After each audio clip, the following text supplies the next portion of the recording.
यह कोई साधारण एडवेंचर नहीं, यह एक ऐसा खेल है जहां तुम्हारी परछाई ही तुम्हारा सबसे बड़ा दुश्मन बन सकती है। 4 दोस्त कालीघाट के जंगल में फंसे हैं, जहां एक चुड़ैल छिपी है, इंसानों की परछाइयों में कैद होकर अपना जीवन बढ़ाती हुई। क्या ये दोस्त अपनी पहचान बचा पाएंगे या खुद को खो देंगे इस खौफनाक खेल में? आइए इस कहानी में जाने कि क्या चारों दोस्त खुद को बचा पाते हैं। यह कहानी एक ऐसे भयानक और रहस्यमयी जंगल की है जहां एक चुड़ैल भटकती है, लेकिन यह कोई साधारण चुड़ैल नहीं है।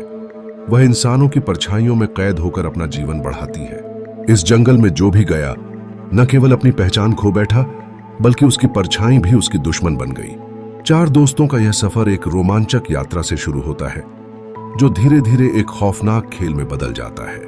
अयान, सानिया, विवेक और तारा ने एक भूतिया जगह पर एडवेंचर का प्लान बनाया।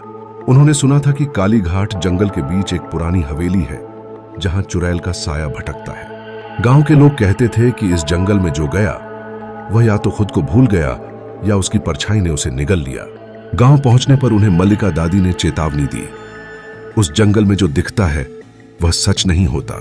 चुड़ैल तुम्हारी परछाई को तुमसे अलग कर देगी और तब तुम बच नहीं पाओगे। अगली सुबह चारों दोस्त जंगल की ओर निकलते हैं। जैसे ही वे अंदर कदम रखते हैं, जंगल की शाखाएं उलझी हुई भूल भुलैया जैसी लगती हैं। हर दिशा एक दूसरे से मिलती जुलती थी और चारों को लगने लगा कि वे एक भ्रम में फंस रहे हैं। तारा कहती है, लगता है हम किसी जाल में हैं, कुछ भी समझ नहीं आ रहा। अयान हमेशा की तरह मस्ती के मूड में था। अरे डरने की जरूरत नहीं, बस आगे बढ़ते हैं। लेकिन हर कदम के साथ उनकी परछाइयां अजीब हरकतें करने लगती हैं। चलते चलते अचानक उनके सामने पुरानी हवेली प्रकट हो जाती है। हवेली की दीवारें काले निशानों से भरी थीं, मानो वहां कभी कोई भयानक घटना घटी हो।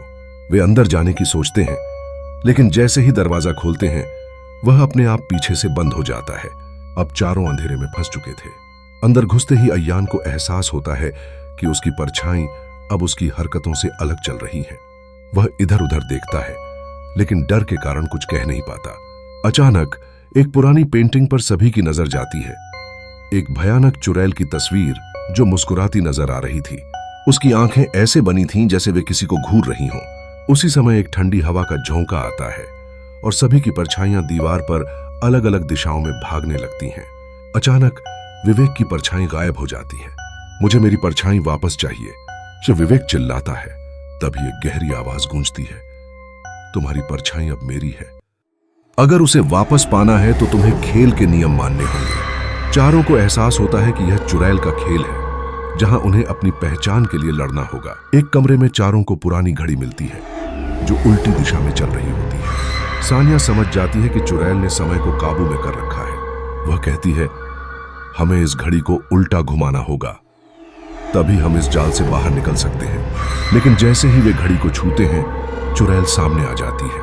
वह कहती है, अगर घड़ी को छूना है तो किसी एक को अपनी परछाई की बलि देनी होगी। अयान बहादुरी दिखाते हुए कहता है, मैं अपनी परछाई की बलि देने को तैयार हूं, अगर इससे हम सबकी जान बच सकती है। जैसे ही अयान की परछाई दीवार से अलग होती है, चुड़ैल उसे पकड़ लेती है और उसकी परछाई अंधेरे में समा जाती है। घड़ी की सुइयां अब तेजी से घूमने लगती हैं और हवेली की दीवारें टूटने लगती हैं।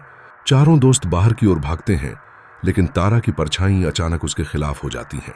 वह दीवार से निकलकर तारा का गला दबाने लगती है।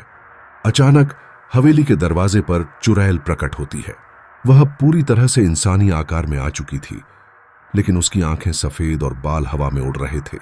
वह कहती है, तुम मुझसे बच नहीं सकते, अब तुम सब मेरी दुनिया के हिस्सा बन चुके हो। तारा अचानक घड़ी के पास पहुंचती है और घड़ी की सुइयों को जोर से घुमा देती है। घड़ी की सुइयां घूमते ही हवेली में एक तेज धमाका होता है। चुड़ैल की आत्मा चटकने लगती है। उसकी परछाई दीवार से बाहर निकलकर हवा में बिखरने लगती है। वह चिल्लाती है, यह अंत नहीं है, मैं वापस आऊंगी।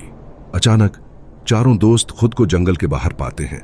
सबको लगता है कि उन्होंने चुड़ैल को हरा दिया है, लेकिन अयान की परछाई अब भी गायब थी। गांव वापस लौटने पर अयान अजीब तरीके से व्यवहार करने लगता है। वह अब बिल्कुल शांत रहता है और उसकी आंखों में एक अजीब चमक होती है।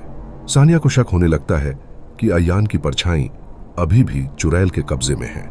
एक रात सानिया अपने कमरे के आईने में अयान की परछाई को मुस्कुराते हुए देखती है। वह समझ जाती है कि चुड़ैल अभी पूरी तरह मरी नहीं है, वह अब अयान के शरीर में छिपी है। सानिया बाकी दोस्तों को बताती है कि असली खेल अब शुरू हुआ है। चुड़ैल अब अय्यान की परछाई के रूप में जीवित है और वे नहीं जानते कि वह कब और कैसे हमला करेगी। तुम सोचते हो कि सब खत्म हो गया, नहीं, असली खेल तो अब शुरू होगा। क्या वे इस खौफनाक खेल से बच पाएंगे या उनकी परछाइयां ही उनकी सबसे बड़ी दुश्मन बन जाएंगी? इस रहस्य का अगला भाग देखने के लिए YT किड्स को सब्सक्राइब करें, क्योंकि खेल अभी खत्म नहीं हुआ है।